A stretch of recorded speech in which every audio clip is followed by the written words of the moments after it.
Thank you, Chief Justice. I'm being remiss if I didn't mention that the Chief Justice has been a strong advocate for an issue that is near and dear to our hearts, which is bail reform. So thank you for your work on that as well.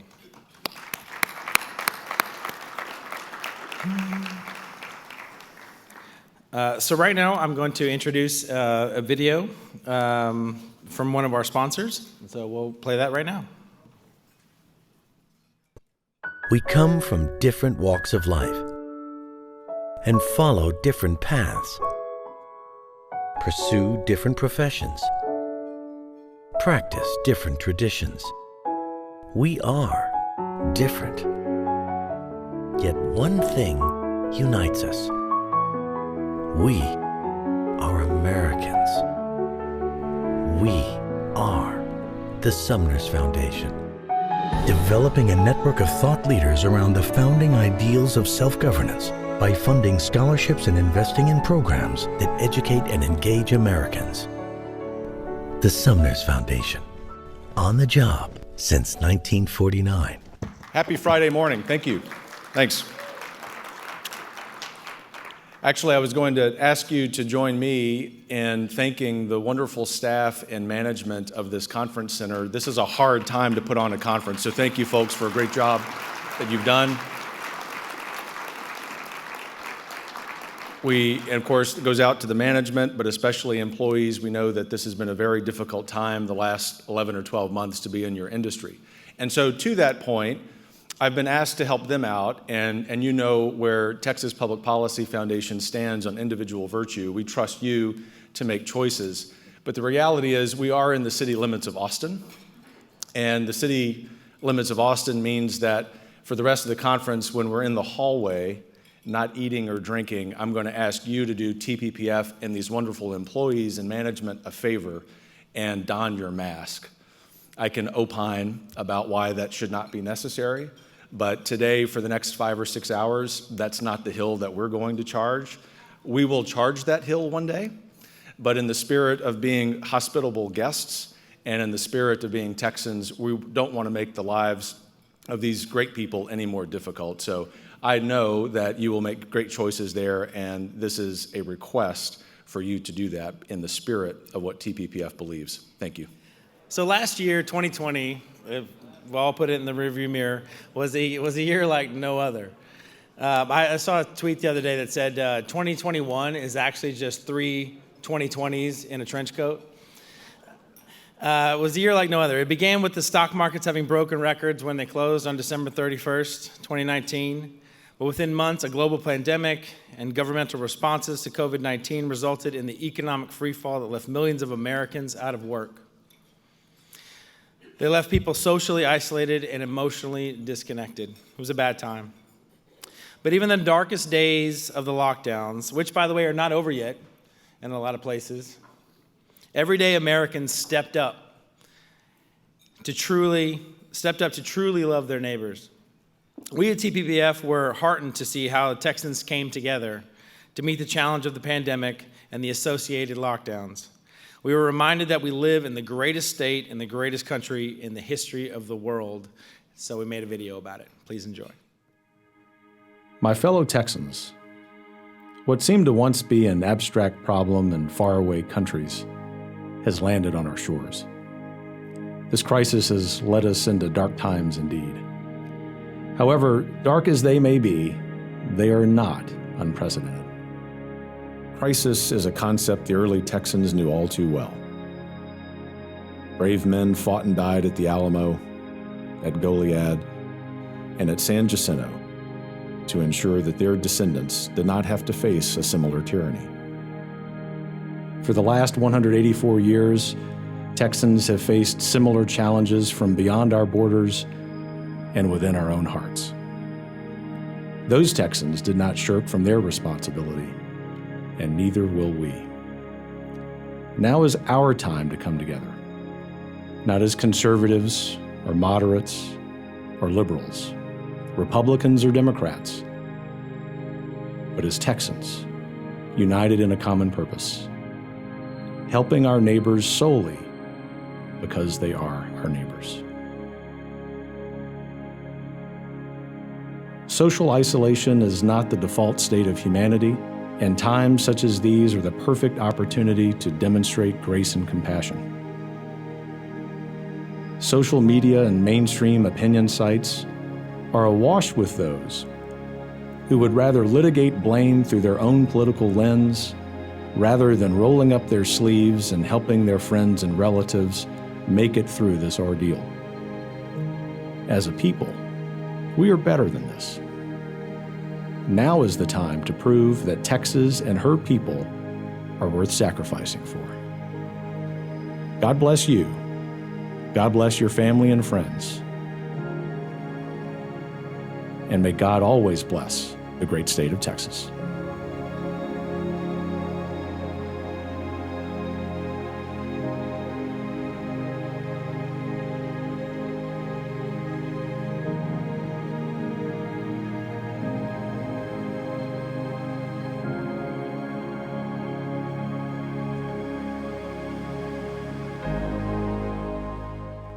Good morning.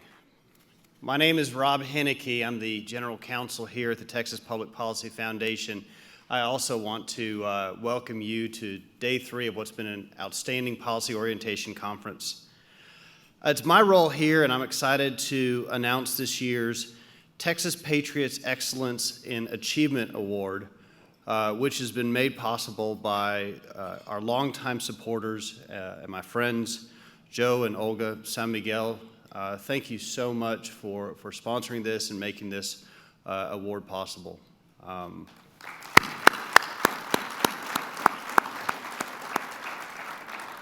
The purpose of this award is to publicly recognize the efforts of a TPPF staff person who has significantly moved forward on our mission over the last 24 months, and most importantly, recognize our donors, friends, and supporters who've had the vision to fund this work and safeguard freedom for the future.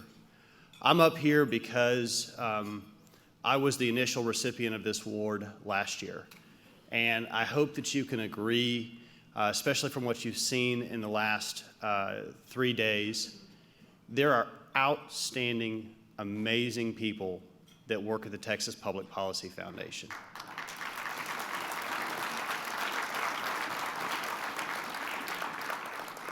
And Joe and Olga, I can certainly say that it is a highlight of my career that I was a recipient of this award last year, and I thank you personally for myself. And when I received the award last year, I assumed that this colleague, who I'm about to announce, was going to win it last year. That was my assumption, and so that was part of my surprise.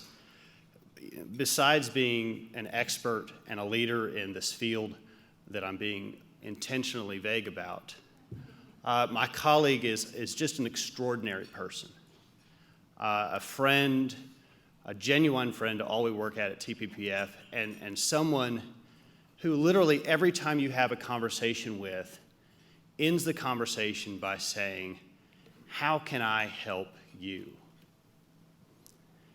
And he may understand now why he's sitting at the head table.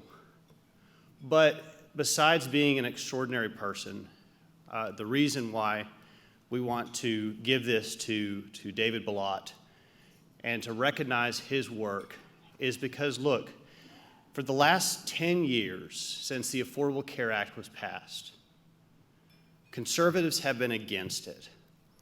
But we have never had a vision for what the alternative should look like until we brought David to the Texas Public Policy Foundation. He has transformed the discussion about health care to be restoring the relationship between doctors and patients and empowering people to have control over their health care. We've put forward groundbreaking solutions such as price transparency, expanded telemedicine, direct primary care, the ideas that David champions that someday soon will make your health care better, more affordable, and within your control. David's already changing the world, and so as I asked him to come up here, it's been a privilege of mine here today to announce that this year's Texas Patriots Excellent and Achievement Award goes to my friend David Balot, the TPPF Director for Right On Healthcare.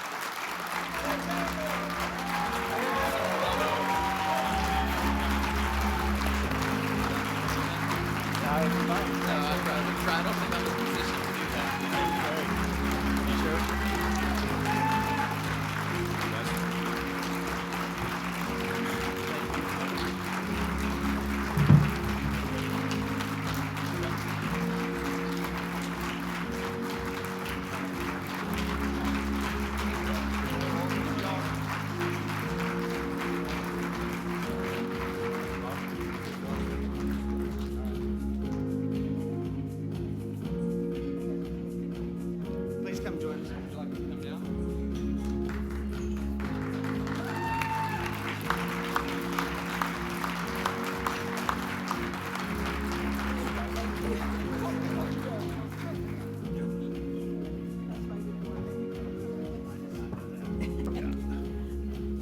It's okay. Thank you so much.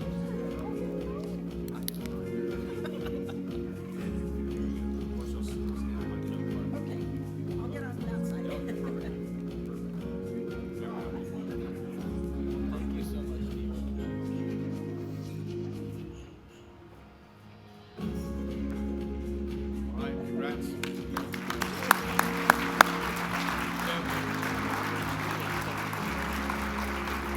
Can I help you down?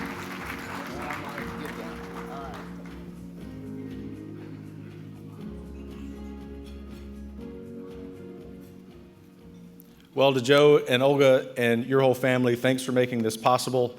To David Balot, congratulations and outstanding job, Rob Henneke, presenting that award.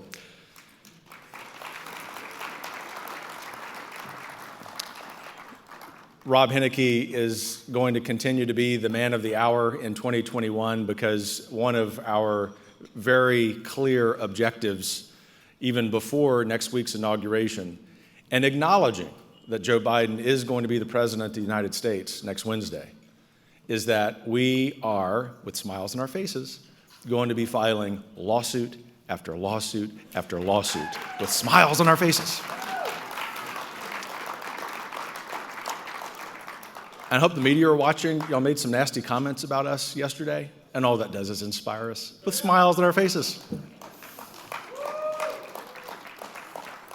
I'm literally biting my tongue right now. So let me say that we're in for a real treat. It's so fitting that on the day that we would honor one of our colleagues with an Excellence Award, something that all of our employees, each of our employees could certainly deserve and earn, that I'm going to sit down and have a conversation with a former TPPF colleague. Congressman Chip Roy is one of the statesmen of our age. He is a great member of Congress. Most importantly, Chip would want to be known as a great Texan, even though he has this one problem of being a Baltimore Orioles fan. Still haven't figured that one out. But we won't talk about that too much, Chip. I do want to say that, of course, Chip, at the top of his list, would say he strives to be a Christian, as we all do, or most of us do. His wife, Kara, and 2 children, of course, are the prides of his life. And we are going to have a fantastic conversation about all the issues we've discussed this week. So please join me in welcoming Congressman Roy to the stage.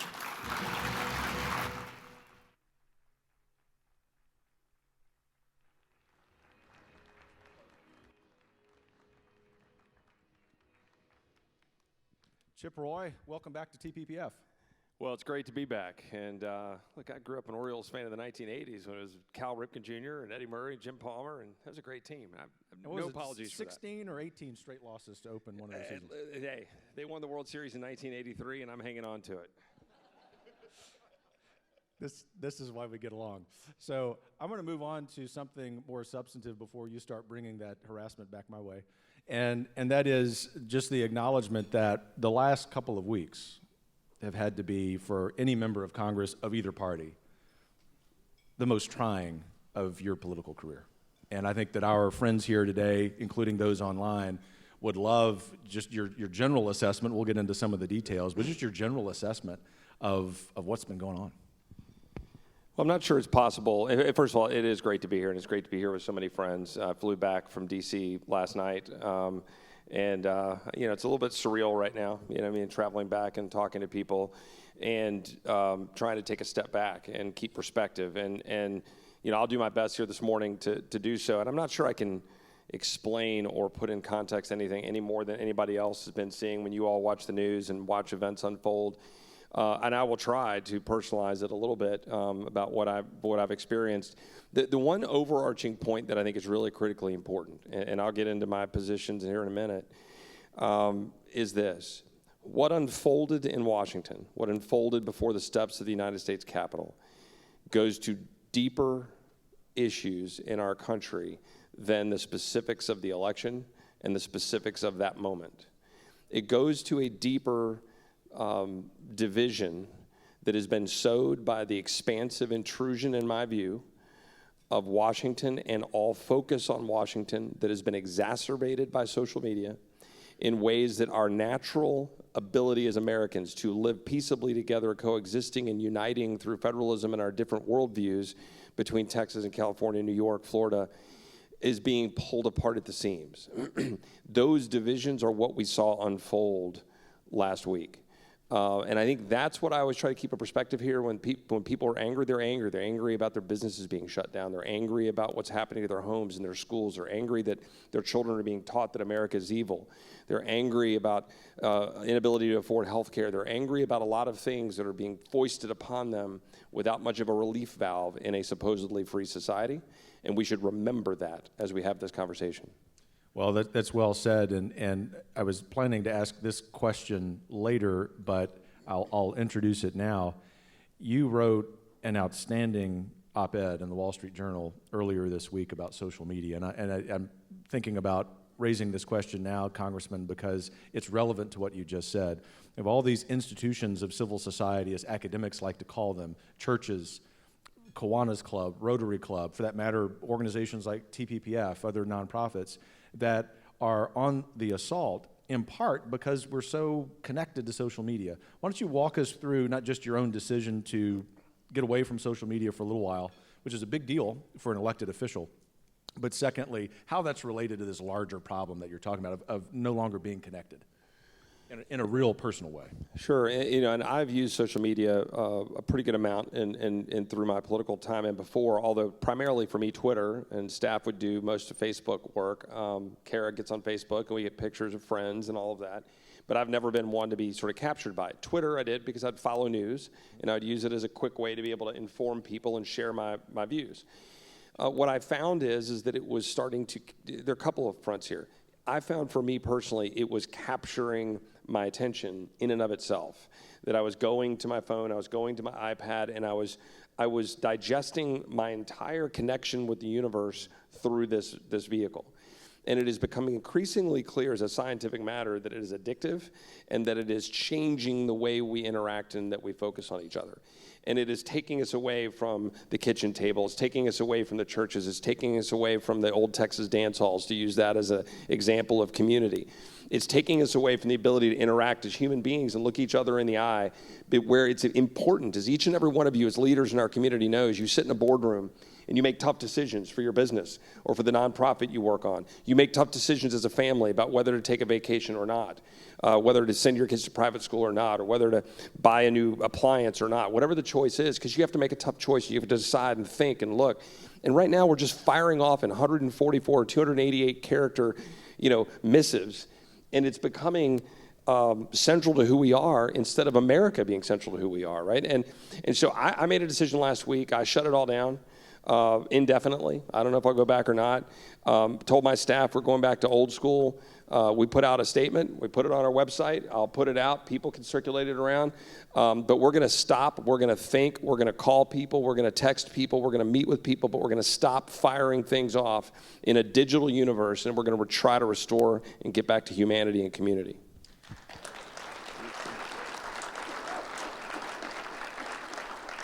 And I'll just say, folks, if you've not read that op-ed, I'm not saying this just because of our friendship and because Congressman's sitting up here with me, read that op-ed. This is something I think we've all been feeling. I think what I like about it too is that it has nothing to do with partisanship. Many left of center people have the same concerns that we do about institutions of civil society. We need to get back, especially in forums like this, where we can have those conversations. That actually allows us to go full circle, Chip, to what happened last Wednesday. And you've got great friendships in this audience and online, great credibility. No doubt, we know this week there are differences of opinion among this group about what happened, and that's fine. TPPF always tries to create that forum in which we can have that conversation. People have been really looking forward to your assessment of what happened, and even kind of blow by blow. You were on the floor when people were storming the Capitol. Well, we could be here for a while if I went through everything, and I'm going to do my part to try to give some perspective here, and knowing that there are varying opinions and thoughts about everything here in this room, and I hear you, and I've heard many of you, and I've texted with many of you in this room. There's so many people here who have supported me, and I want to make a quick modification to what Brian said earlier about a politician who doesn't care about getting reelected. He's right from the standpoint of how I believe I should carry myself in working, right, politically, except that you're always in tune with the people who elected you and being responsive to them. But it's about what he means, and I think I agree with this, is about caring about being in office so much that that's what drives your decision making, as opposed to caring about what you think and the people I represent think. When we look at what occurred, I'm going to try not to filibuster so we can have a dialogue, but I'll believe that when I see it, my friend. If you'll indulge me for just a little bit, go for it. I will go back really quickly to the election, really quickly go through the electoral count issue, and then what happened last week, because I think it matters to sort of put that in context, and then my perspective of where I reached my decision on Wednesday, since today is Friday morning, right? So, election day. Obviously, I was very delighted to beat Wendy Davis by 30,000 votes, 7 percentage points. That is always a great day for America to send Wendy Davis back home into the private sector and not be a congresswoman. And we did so through the hard work of many people in this room, knocking doors, making phone calls. I want to put perspective that unbeknownst to us when we were heading into it, we ended up outperforming the president by a pretty good amount. In particular in areas, for example, in Alamo Heights and in the north part of San Antonio, by about 4 to 4.5 points. We're still going precinct by precinct to sort of do all the comparison. That matters a little bit because I ran across a lot of people who were taking a position that I disagreed with, that they would support Biden, but vote for me. Now, over Wendy Davis. Now, why do I share that? Because I had those conversations myself at doors with people. So I know they were true. There were hundreds of people that I ran across that fit that particular mold. Well, why does that matter? Because that adds up into the context of sort of what your belief is about what occurred on Election Day. I think it was a mistake that some people took that position. I was, of course, delighted to have their support. Obviously, the presidential election didn't work out on paper the way that we all would have preferred with respect to November 3rd. So much so that there was obvious concerns about what transpired in various elections in Georgia and Pennsylvania and Arizona and throughout. I immediately flew to Georgia. I went and met with a number of folks in Georgia that I trusted to go look and see what's going on, because there were concerns, legitimate concerns. Lawyers like Cleta Mitchell, who was representing the president, who filed litigation in Fulton County that's still being bottled up, by the way, by sort of a corrupt kind of democratic system in Fulton County, wrongly being bottled up, in my view. I worked with the party down there. I met with Doug Collins. I met with Nick Ayers, the former chief of staff to the vice president, and tried to figure out what we could do to try to make sure that we were seeking out and rooting out any concerns that existed in Georgia. Proceeded to have conversations with my colleagues about what was going on. Now, fast forward. We all know what happened time-wise going through December, and I'm not going to go through all of that time. But I will say this. There is, for a reason, a process by which you go through and figure this out. And there are dates and there are timelines for doing so. And you get through December 14th, and then electors are voted on and electors are sent.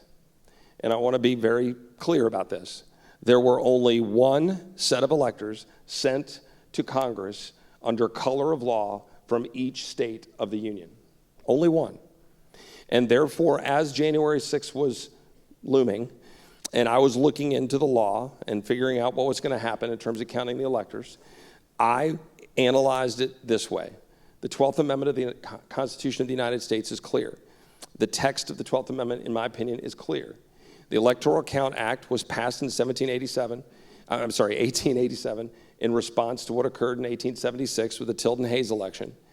And it was passed, I think, it's debatably whether it's constitutional or not, but you don't even need to reach the merits on that, that it was passed to deal with the fact if you have multiple sets of electors. That's my view. And we did not. We had one set of electors under color of law from each state. In my view, the role of the Vice President of the United States and the role of Congress in that situation is to open the electors sent to them by the states and count them. I think that is fundamental to our federalist system. It is fundamental that the states are the ones that are choosing to send the electors to us and that we have to rely on the states to do that, even if the states have carried out what we might view as flaws in their election process. Also want to keep in mind that if you look state by state, I think it was wrong-headed what a lot of states adopted in terms of mail-in ballot expansion, wrong-headed in terms of the policies they adopted. The Pennsylvania legislature a little bit over a year and a half ago, in the fall of 2019, passed Act 77, and in doing so, they expanded mail-in ballot usage, and in doing so, did not require specific language for signature match. I think that's a flaw. I think that's a mistake. I'm not in the Pennsylvania legislature. And proceed, you go through, and we saw what unfolded. We had 1 million additional mail-in ballots, for example, in Georgia over what was passed in 2018. That is a massive increase, and it's a bipartisan agreement that mail-in ballots are subject to additional scrutiny and potential fraud because you got to match signatures and so forth. I think it's highly problematic. But a lot of this was done by Republican legislatures. And as I said on the floor of the House, and if you back up to Wednesday, the 6th, and I'll get into the events that transpired, I ultimately had decided on Tuesday, the 5th, I had taken the position I was going to stand up and object to the objecting. That is, I was going to agree that we should count the electors. And I stayed up Tuesday night writing that speech with my staff, having many conversations with constitutional experts that I trust immensely, conversations with my friend Senator Mike Lee, conversations with some of my colleagues in the House. And I had put out a statement on Sunday, the 3rd, in which I said we were going to objecting to the electors, that we were going to stand by and accept the electors. And I had also taken a position in forcing a vote on the floor of the House of Representatives that we vote on seating ourselves. I objected on the floor of the House of Representatives for the first time in the history of the Republic. I objected to the seating of members of Congress for 6 states. I did that for Georgia, Arizona, Pennsylvania, Wisconsin, Michigan, to make a point. We were going to seat ourselves for elections that were carried out under the same schemes that my colleagues were objecting to for accepting the electors of the President of the United States. I thought that was wrong. And I wanted to make the point that we're accepting the elections from the same elections that were cast, of doing so for ourselves. And that changed the tone of what was going on that Sunday. People had to say, well, wait a minute. How can I vote to seat myself or seat my colleague, but not accept the electors? Tuesday night, and I'll get to this pretty quickly, Tuesday night, I finished drafting my statement for Wednesday. And it's 10 o'clock, and I'm heading back to my apartment in Virginia. And my staffer and I are driving back, and I have not eaten all day. And I was like, I just need to get something. So we stopped off. There's a sports bar in Crystal City, and I stopped to get wings, basically. And no beer. The beer shut off at 10 o'clock. And I stopped, and the place was filled with MAGA Trump supporters, absolutely filled. Many people that I could see and look at that would be people that I would have seen as supporters throughout the campaign all last year. And I sit down at a little 2-seater table, and we're watching the Georgia returns coming in, and it's not looking good by this time. And we're watching the Georgia returns come in. And as I sit there and I'm listening, table by table, listening in the sports bar, literally, and I bring my staffer can back me up on this, and I texted friends that night and colleagues. Table by table, I kept hearing people say, liberals are going to be upset tomorrow when the vice president stops this steal and gives this election back to the president. I heard that repeatedly from people in that bar. I had called the sheriff of Hayes County earlier that day to tell him to look after Kara and the kids. And I told my friends here in town to make sure you look after Kara and the kids, because I could tell things were getting a little amped up. And that night, I retexted the sheriff and I said, please be keeping an eye out on Kara and the kids, because the temperature was so high. Fast forward to the events on Wednesday. I go in, I'm getting prepared for the day, trying to figure out if I'm going to speak on the floor. There's a lot I'm glossing over, but the bottom line is 1 o'clock, we're called to get down to the floor. And I spent all morning reworking my remarks again, trying to figure out what to say.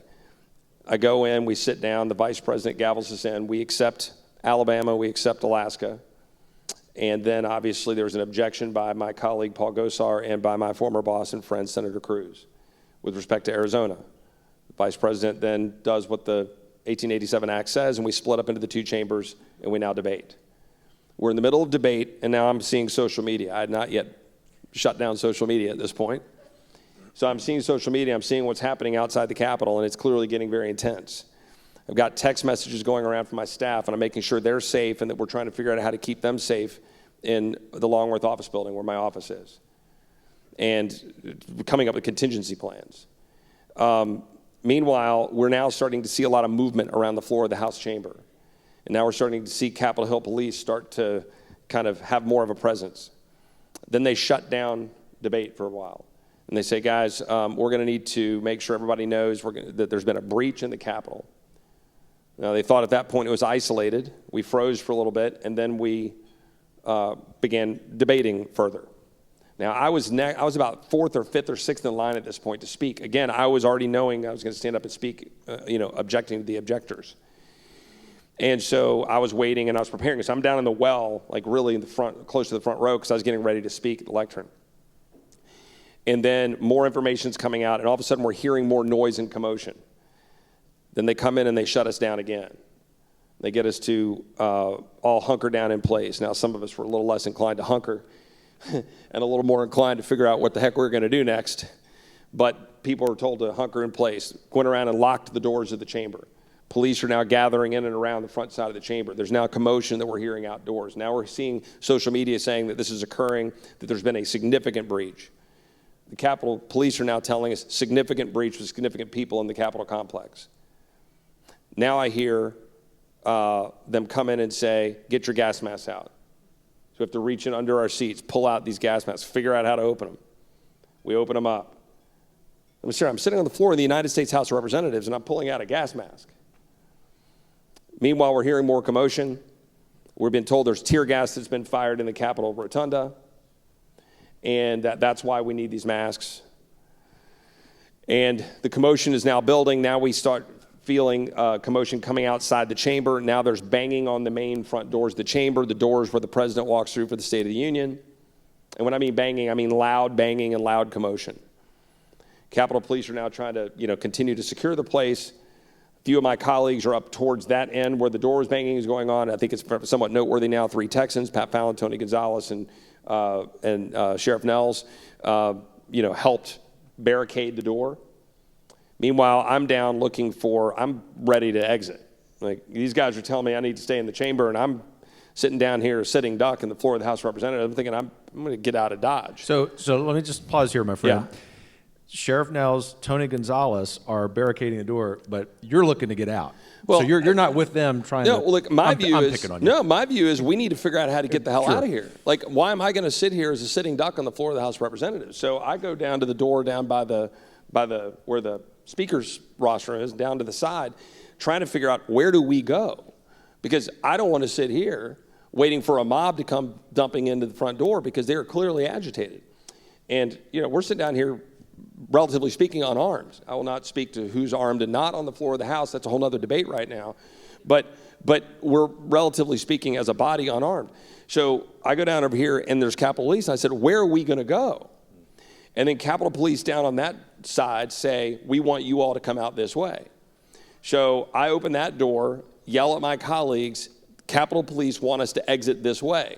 Hold the door, we start moving the people out of the chamber. Now I'll stop detailing where we went from that point, but we exited the chamber and helped move people out and get them off the floor. And so then we get to a place where we're secured, and then we start watching the events unfold.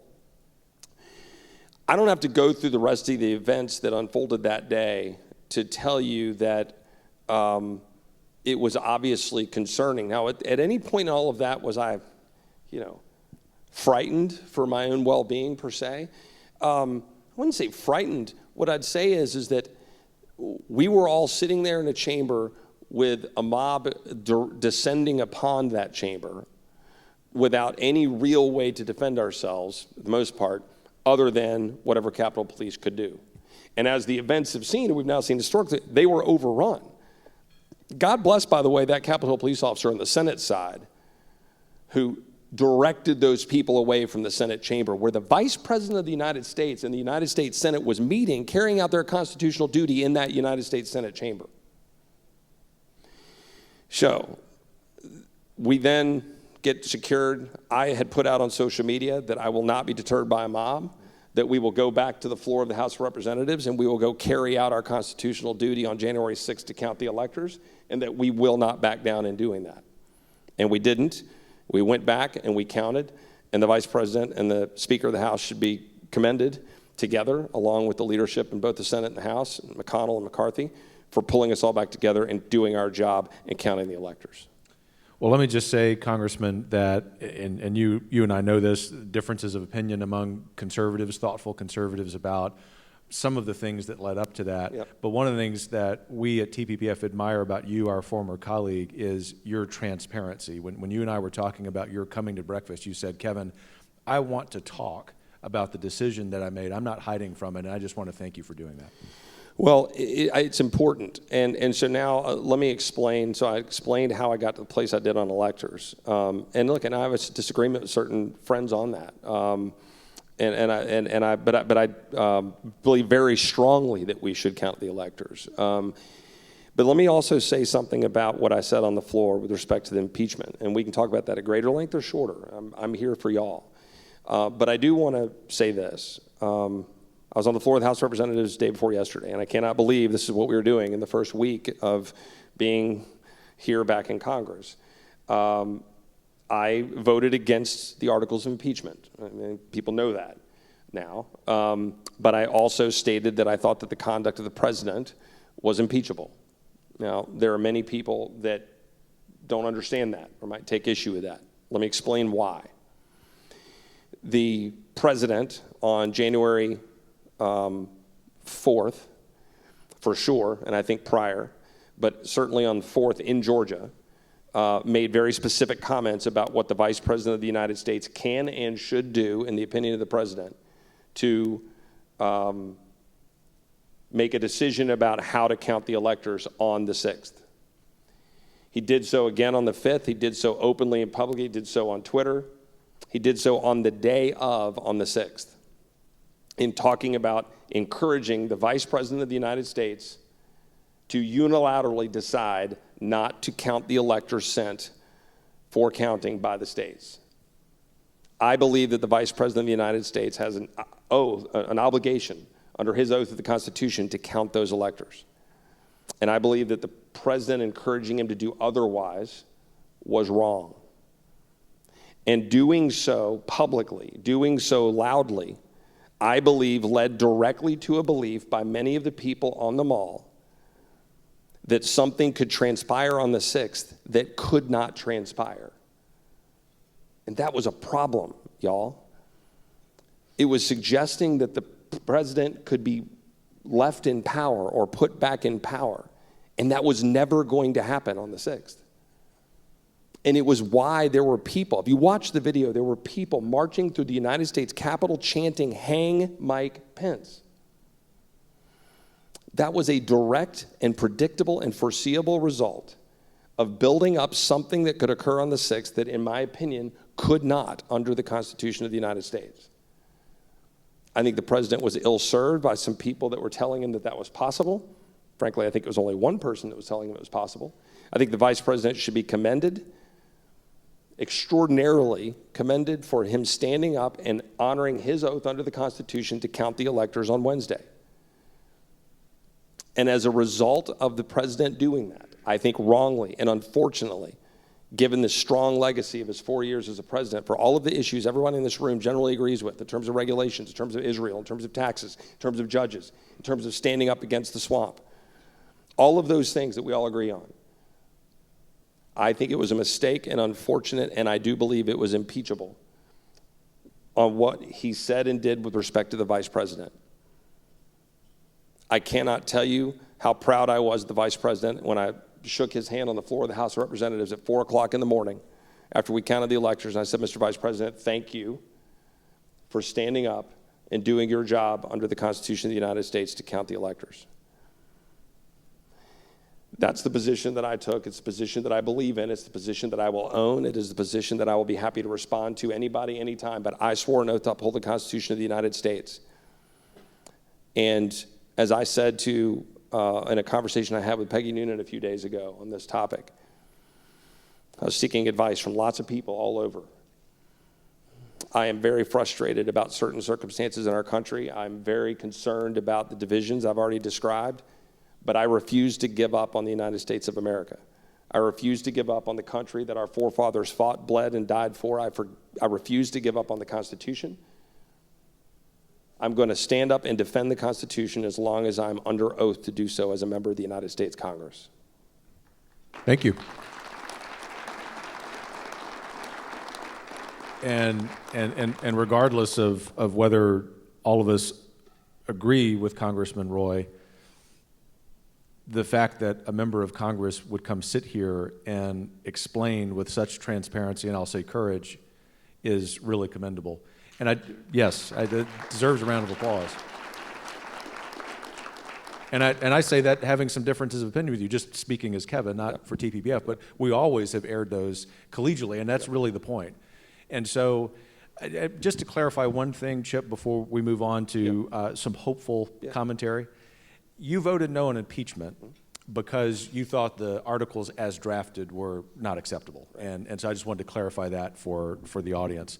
Let's move on to some hopeful comments. Do you want to speak to that? I think it's really important, though. Why? Yep. And this goes to the heart of what Democrats are trying to do and using this politically. So I can go back on offense for some of you who don't love my position. That's where I'm trying to get you, my friend. Which is on offense. Which is the Democrats drafted the articles of impeachment hanging their hat on incitement and the language that was used by the president and potentially others on the mall with respect to we got to take the fight to the Capitol or you're going to lose your country or whatever the exact quote was. And that's wrong, right? I mean, to say that incitement to insurrection and to hang the hat of impeachment on that, I think is wrong. It is dangerous. It risks cleansing the public square of political speech that is important for members of Congress and all of us to be able to have. Look, on Tucker Carlson on Monday night before the Wednesday events, I went on thinking I was going to defend my position from Sunday. Tucker never got to it. He just asked me about the election in Georgia and about the president. And I extolled the virtues of the president and why people need to get out and vote and how the president represents the forgotten American who's getting run over by corporate America and Washington swamp. And I said, Tucker, in some ways we are in a cold civil war. We have a massive division in this country. Now, is that incitement? Some people might suggest that what I said on Tucker on the Monday night before what occurred, of course in hindsight now, on Wednesday, which I did not know on Monday night, is incitement. It is not. It's free speech. It is recognizing the situation we're in as a country. That cannot be incitement. And I think that is what matters. And so I've fought hard against that, voted no on the articles of impeachment, and do not believe the Senate should convict. These are inappropriate. So a lot of different directions we could go here, but our time is beginning to wane. I want to work in a couple of questions that are forward-looking because that's really been the theme of the conference. That on Wednesday, I mentioned everyone here and folks who've tuned in online. By the way, we've set all kinds of records, 5,000 people yesterday. Lord knows how many people have tuned in to hear you. So, we can take over-under bets if you want. I'll take the under. So to get to the first of those two questions, as conservatives, and then the second question will be as Americans generally. As conservatives, what we started out with here on Wednesday was, let's call a spade a spade. Yeah. We're always going to tell the truth at TPPF. You're going to do that, even if the truth is not all that fun. But we're going to do that with the promise that we want to leave here Friday afternoon optimistic. And so give us reasons as conservatives to be optimistic about the future. The debate that we're having, all of these discussions are important, and I would just suggest that on our side of the aisle, we're not afraid to have them. Or I say our side of the aisle, this is 501c3, et cetera. I'm saying my side of the aisle. But look, right now, what we saw over the last 4 years, we saw a massive unveiling of that which many of us have been saying about the swamp for a long time. And the American people are starting to see a lot of the things they didn't get to see before. And I think even if you want to take even some positives out of the unfortunate situation that we've been dealing with respect to the virus, the veil that has been lifted on the education system for the masses of the American people that understand that they've got an education system that is about teachers' unions and power and about teaching our kids that America is evil, instead of making sure our children are understanding to love this country and standing up and being educated the way they should. We're seeing the veil lifted on the swamp and bureaucrats that want to stop a duly elected president of the United States from carrying out his duties as elected by the people, and same with Congress being pushed up against by that bureaucracy. And people are seeing it, and they want change. As I said before, I have no problem the tens of thousands of people that were in Washington, D.C. because they're frustrated. Well, damn right they're frustrated. They ought to be frustrated. They ought to be frustrated about businesses being shut down. They ought to be frustrated about what I just said about education. They ought to be frustrated about $28 trillion of debt. They ought to be frustrated about open borders. They ought to be frustrated about all the litany of things that they're frustrated about. And now you've got a Democratic administration coming in, and they're going to come in believing they've got a mandate, and they do not. That's right. We have a 50-50 United States Senate. We have barely more than a 50-50 United States House, and we basically just had a 50-50 presidential election. And if Democrats don't understand that when they come in, they're in for a rude awakening. Because we're going to stand up in defense of the Constitution. We're going to stand up in defense of limited government. We're going to stand up to block every single one of these overreaching, unconstitutional, and fool-headed programs that the Biden administration is going to want to do, and that Pelosi is going to want to push, and that Schumer is going to want to push. And we're going to highlight for the American people, and we're going to come roaring back in 22 and 24. Amen. What you know you can't say in Congress, amen. So looking ahead, Congressman Chip Roy, thank you, you got that. You got to take a while. Looking ahead, one of the things we want to do for our attendees is give all of them, myself included, action items. Yeah. What can we do to make sure that what you just said becomes a reality? In my opinion, right now, the most important thing that we as Texans should do, and as I'm going to speak directly to the Texans, Texas Public Policy Foundation, we're in Austin, Texas. We need the strongest Texas legislative session in the history of this state. Amen to that, too. We need this Texas legislature, along with this Texas leadership, to stand athwart Washington loudly and clearly. When Washington says they're going to ban fracking, Texas needs to tell them to pound sand. When Washington says that they're going to tell us how to teach our kids, this state needs to say pound sand. When Washington wants to step into our lives with respect to every ounce of raising our children, how we go to church, whether businesses are open, whatever's going on, this state as an entity, as a part of the union, as the leading part of the union, needs to tell Washington no, loudly and emphatically, because you can't leave it to just individuals. We need the power of 30 million Texans standing up on that wall for liberty and saying no. And it matters if the Texas legislature does it. It matters if the governor and lieutenant governor does it. It matters if this organization is standing up and doing it and litigating it in court. It matters because we send a loud message that we're not going to just roll over. And look, we saw things that troubled us in terms of what happened at the Capitol. And I will stand up as a former federal prosecutor in defense of the rule of law because it is what sets us apart as a nation. But we also have to be willing to say no. I have publicly said if I were a local small business, I would open my doors. I would not bow down to the tyranny of local tyrants telling me I cannot manage my own affairs. There is a fine line, and we are walking that fine line, and we need to be champions for freedom and liberty, and that's what the state of Texas represents. Well, Congressman, thanks for being here. Would all of you please join me in thanking him for a great conversation? Thank y'all. Have a great day. Thank you.